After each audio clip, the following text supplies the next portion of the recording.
శక్తి ఇచ్చేది కాదు, దానిని తీసుకోవాలి. నువ్వు గెలిచావు అనుకుంటున్నావా సలార్? నిజమైన యుద్ధం ఇప్పుడే మొదలైంది. నేను అధికారం కోసం పోరదాను, రక్షించడానికి పోరదుతను.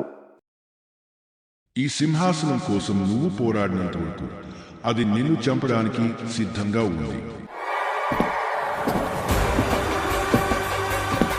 నేను రాజును కాదు, నేను తుఫాను. విధేయత అనేది ఒక ఎంపిక కాదు, అది ఒక వాగ్దానం. రండి, నన్ను ఎదుర్కోండి. మీరు నా కోపాన్ని తట్టుకోగలరో లేదో చూద్దాం.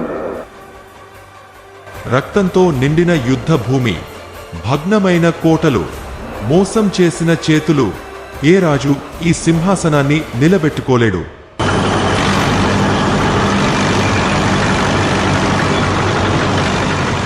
మీరు యుద్ధం ప్రారంభించరు, ఇప్పుడు నేను ముగిస్తాను.